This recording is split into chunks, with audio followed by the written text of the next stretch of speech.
Assalamualaikum warahmatullahi wabarakatuh. Akkam nagaa jirtanii ilmaan Oromoo annagaa bootii galata Rabbii baga nagaa taatan isiniin jedha. Warri tamuutuuf maatii taatan hedduu takka galatoomaa isiniin jedha. Warri ganaa haaraa dhuftanis koottaanatti dabalama maatii kiyya ta'a. Subscribe, like, share godhaa.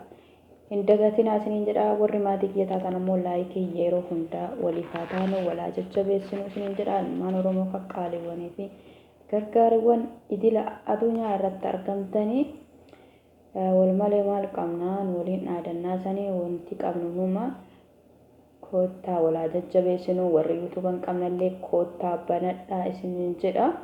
Koottaa banadhaaf iyyuu walaa jajjabeessinu dhugaa Rabbiif dubbachuuf Oromoo miliyoona 60 yoo jedhamu lakkoofsa bichaatti hafne baay'ee yuutuuba kanarrallee gara yuutuubaatis illee baay'ee argamnu garri nuti fiinnu miidiyaa gara feesbuukaatii fi gara iimootii fi gara waasaappii yookiin telegiraama kanneen irratti argamna. Gara yuutuubii kanatti hedduun argamnu dhugaa dubbachuuf yuutuubiin mana barumsaati yoo jedhame hin danda'ama. Sababni isaatis waa hedduu irraa barattanii waa hedduu irraa argattanii faayidaa hedduu irraa jira jechuudha. Anuu fi kiyyaa yuutuubii banadheef osoo hin taane yeroo dheeraaf yuutuubii fayyadama irraa guddaan feesbuukaa fi wantoota biraa fayyadamuu irra yuutuuba fayyadama. Sababni isaatis barumsa achirratti dabaru afaan kamiinuu afaan beektu Amaariffa dandeettee dhageessee afaan Oromoos ta'ee afaan Oromootiin hedduu hin jiru. Afaan Arabiffaatiin hedduu isaa jira. Afaan Arabiffaatiin yoo dhageeffattan dawaalee hedduu argachuu dandeettan ta'a. Fakkeenyaaf biyya keenyatti qoricha Habashaa jedhamee beekama. Qoricha Habashaa kun waanuma mana keenya keessatti jiru jechuudha. Wantoota mana keenya keessa jiru warri namaaf kennu isuma walitti tumanii daakanii nuu kennanii qoricha Habashaa jennee birrii keenya baasnee fudhanna jechuudha. Yoo ammoo ofii keenya nama barsiisuu irraa barannee jenne ofii keenyaallee fayyadamee namallee fayyaduu dandeenya isiniin jedha. Ani ofii kiyya afaan Arabiffaatiin ka darbu hedduu isaa dhageeffadhe waa hedduu isaa irraa achirra darbuudha faayidaa isaa argadheera jechuudha. Inshaallah Rabbiin laaffisee gizee danda'etti isallee haga danda'e irraa waan ofii kiyya irraa fayyadamee isin biraan gahaa isiniin jedha. Hundi keessaniyyuu waliin dubbatinaa walaa dubbifnu isiniin jedhamee Oromoon kun 60 fedhe miliyoona 60 kun osoo dhufneen hundi ofii wal qabnee harka wal qabannee tokko taanee bakka kamiyyuu hin geennaa akka nama kamiittuu yuutuubar irratti illee beekamuu dandeenya isiniin jedha. Obboleeyyuu kiyyaa asiimaan gara waan dhufeetitti isin dabarsaa isinitti hin dheeressu. Wanti dhufeefis wanta hin qabadhee dhufe ciigoo afaan Oromooti. Ciigoo namni hin beekne hin jiru. Ammaas irraa addachate jechuudha. Ciigoo afaan Oromoo qabadhee dhufe. Suduuduma gara isaatitti taraa warrina waan dhageeffattaniif hedduu takka galatoomaa. Subscribe gochuun dagatinaa, like gochuun dagatinaa isiniin jedha. Yaa gurbaa ati dhimma namaas hin qabdu lafuma qottee nyaatta malee jedhan.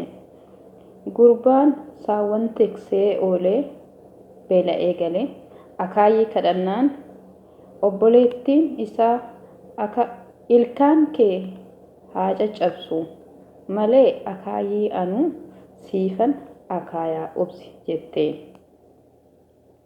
Qotiisa keessa muuseen jibba muka mukaan muran nama namarraan baran. Jaarsoliin gaaddisa taa'anii utuu dubbatanuu namni tokko dhufee yaa jaarsolii dhugaa dubbadhaa jedhee karaa isaa darbe. Hin ta'a jennee harree qallee hin ta'u jennee harree ganne.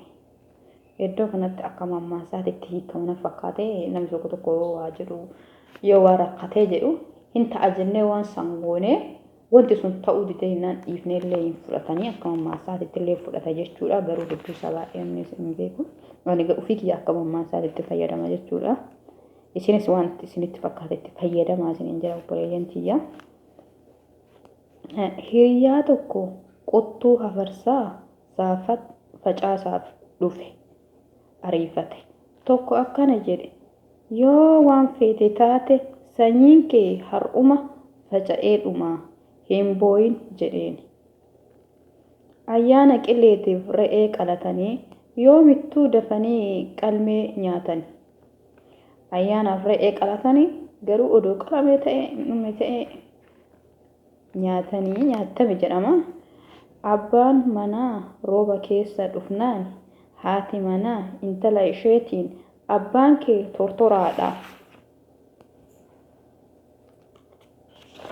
Abbaan kee tortoraadha ibidda bobeessi jettee. Ati yaa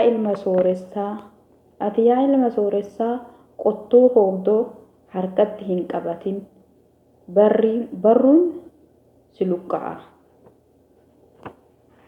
Abbaan ayyaanaa qawwee fudhatee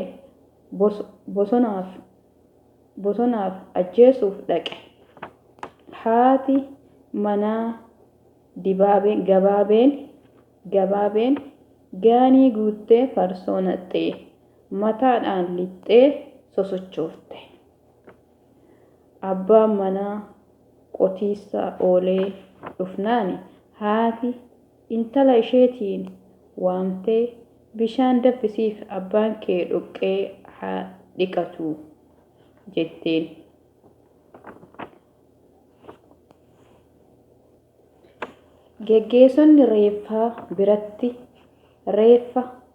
Geggeessonni reeffaa jaarsolii gorsu. Warri dhiiraa dhagaa guuru. Warri dubartii immoo reeffa duukaa ba'u jedhu. Akkasii obboleeyyan tiyya. Abbaan manaa iddoo haati manaa intala isheetiin abbaan kee tortoraadha jedhu kanatti tortora jechuun itti roobee yookiin tortoree dhufe jedhama. Tortoree dhufame jedhamee akkasitti fudhatama. Garuu barruun akkatti jiraatutti akka dubbisee ofii kiyyaatti qabadhetti ani bakka dubbifametti jira. Isa kana ammoo namni ciigoo barbaadan namni mammaasa barbaadanii fi ammas namni xalayaa yookiin ergaa jaalalaatii fi xalayaa jaalalaa barbaadanii fi yaadannoo wanti barbaadan pileestoora keessa seentanii pileestoora keessa argachuu hin dandeettanii. Namni ammoo kitaaba yoo qabaatan kitaaba ammoo biyya keenyatti malee hin argamu. Biyyarraa bitatanii dubbistanii hin dandeessa isiniin jedha. Waan dhaggeeffataniif galatoomaa. Asumatti xumuraan inshaallah haga viidiyoo biraatiin walitti deebinuu fi ilmaan Oromoo qaqqaaliiwwanii fi gaggaariiwwan tiyyaa walaa jajjabeessinuu isiniin jedha. Subscribe gochuu hin dagatinaa. Warri maatii kiyya taatan ammoo like gochuu hin dagatinaa. Yoo dogongorri jiraate koomentii jalatti naaf barreessaa. Iddoo kanatti dogongorte jedha. Nama kamiyyuu walaa jajjabeessinu. Dogongora namni sun qabu nama kana dogongora qaba jennee haa himnuuf isiniin jedha. Walaa jajjabeessinuu isiniin jedha. Naaf jabaadhaa. Nagaa keessa naaf tiraadhaa. Hunda keessanuu isin jaaladha. Ana caalaa rabbii isin haa jaalatu isiniin jedha.